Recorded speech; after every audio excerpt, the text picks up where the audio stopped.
Hey guys, I just wanted to show you a little bit about how I created How to Lose a Girl on Logic Pro. Kind of a how-to tutorial, but also just kind of an interesting way into the creative process. This song is kind of special to me because in 2015, I believe, 2016, I was at a friend's house in Wisconsin, and her mother, let me just move this, and her mother is an amazing piano player, so we ended up creating a studio there for a few days. Hey, can you do some just jazz stuff to some chords? And it's kind of cool because if you just listen back to some of the stuff that we started, you get a little bit of...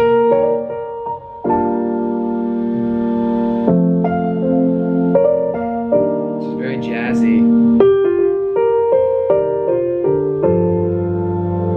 It's really, really special. So she's very, very talented. I didn't have any lyrics or melodies or anything like that until maybe 6 months later. I just remember having that groove, and one day I invited a friend over. Her name is Maddie Larkin, and Maddie Larkin is incredible. She's a great songwriter. She writes this kind of quick, rapid fire vocal thing. And I invited her over, and I was like, hey, check out this groove, and I played her back.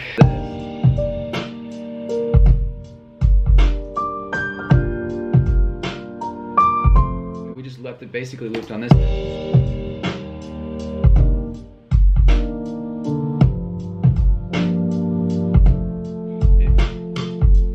I did leave it unquantized because I really liked the live feel. So there's no like, not like right on the grid. You can tell it's right here. It's like back. It's not completely locked in, which I really like. It gives it a cool vibe.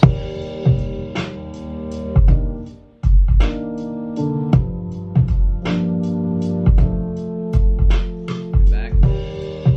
She was in the corner and she was kind of coming up with these ideas, and we collaborated on the concept. And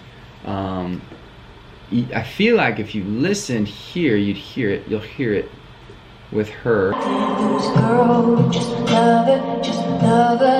So whenever I do a demo, guys, I'm gonna scoot this back for you. Whenever I do a demo, I generally, when we're writing in Nashville, have a lot of talented people, and so most of the people in the room can sing or play an instrument, and some people can sing actually way better than I can. So I like their inflections in their voice, so I'll have them generally demo it with like a voice recorder, or just put like, you know, I'll literally just put their mic like, hey, just sing into that, and you know, throw on headphones or whatever. But basically, she just recorded live out loud, just so we could have a reference track. So here's hers basically. It's like, I heard every single word that she said, but honestly I wasn't listening. Was she fighting with her mom? So it has this kind of swagger, and I was like, this girl can create this rhythm, and so I just want to take the vibe, articulate it the way I did, and mine sounds a little more polished only because, one, it is captured without music in the background, and two,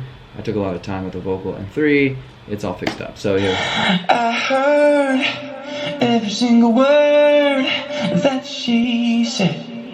You can tell my effects right here if you guys want to know. I actually graphic auto-tune different parts, so you can tell like I was right there was on, right here was a little bit off, right here was a little bit off. So leave kind of the vibrato on and pull it down a little bit. But it's an art to basically take your vocal performance and tweak it with graphic auto-tune. I suggest anybody who's doing professional recording to learn how to do graphic auto-tune. I use a CLA 2A compressor. It's pretty slammed there with the vocals. A de-esser here. The S is on my voice. It sounds like a bird chirp. I've been working on de-essing my situation since the beginning, and that's been the hardest part for me as far as mixing vocals, is to find a good de-esser. So I actually use this setting. It's called it's a Tyler preset. I've discovered it over the last few years. I put a double de-esser on just because I need that clarity. This recording in particular, with the mic I was using, which is actually a Dragonfly mic from Blue, captures my voice pretty well, just with the typical boost in the high and a little bit of low cut at the end. This track in particular didn't need anything more than that. Generally, I would find different frequencies that cut out and that would be harsh in the ear, so this one didn't need it. This feels really, really good. I also go to a Valhalla reverb, pull that in a little bit, and also a nice little tape delay, so it gives you that bounce. This is what the effects sound like on the back end of the vocal.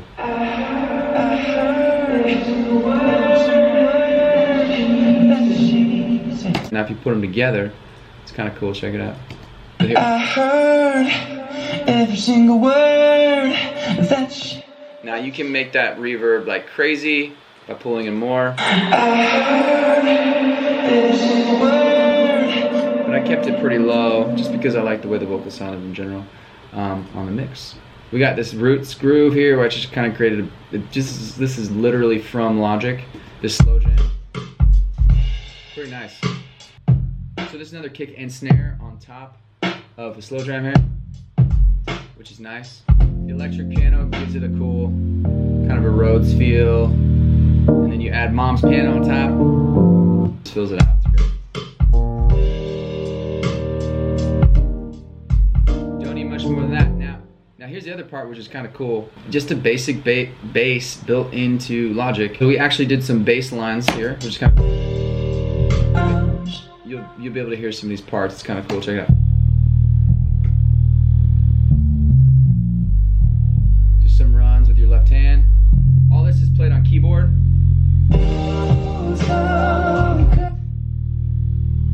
And then just to give it like a flavor and feel, every chorus I actually added a snare.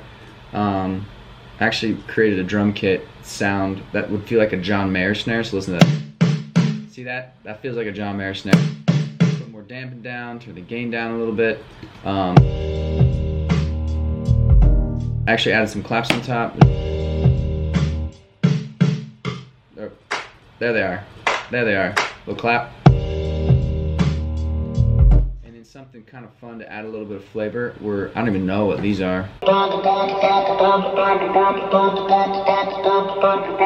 This is me going ba ba ba ba ba ba ba ba ba, changing the pitch down, tuning it, the whole thing. So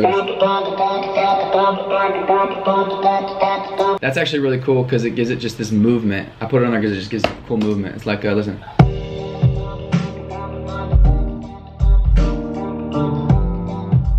Here's another kind of synth on top that gives it a little flavor on top. Always movement. Always movement.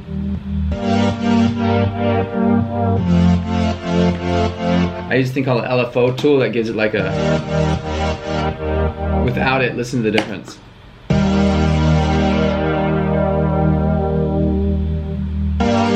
the LFO tool, it gives a movement.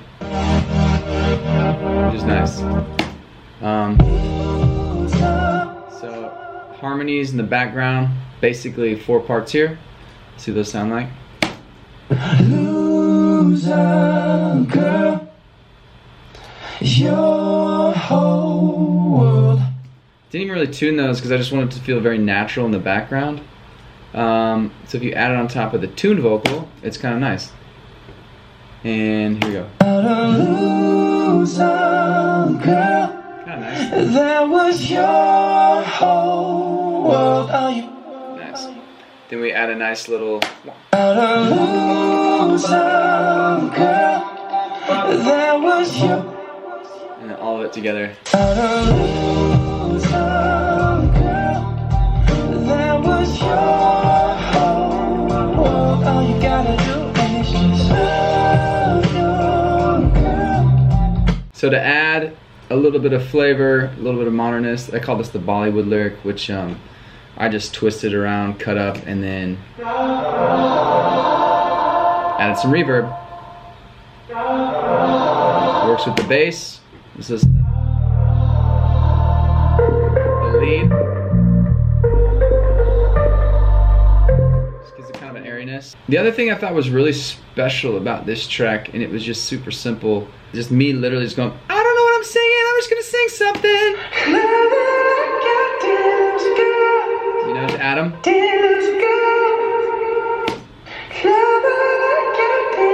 And back here at the end, it's kind of nice too, because you have this whole.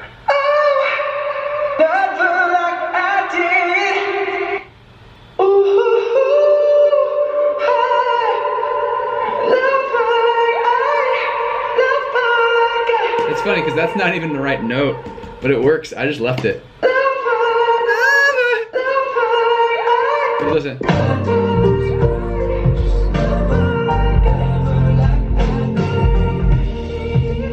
kind of funny. I used to be so obsessed with the specific tuning, but sometimes it just feels good. You just gotta leave it. That's basically How to Lose a Girl, the session. And the cool thing is it's only 42 tracks. If you look down here, only 42 tracks. which is generally a lot lighter than what I normally do. And I don't even use the crate digger or these two either, so it's really 39 tracks. And I could have consolidated all the vocal files, but I get lazy. So really, honestly, if you look at this thing, this could be like 26, 27 tracks total, if I wasn't lazy. And my session's a little bit chaotic. This is cool because it feels big, it feels right, and honestly, there's not a lot going on. It's just simple parts that kind of add up. And I think the biggest part was having an amazing keyboard player, or keys player, to make sure they rocked it. And I have all these extra parts if I ever wanted to do a cool instrumental.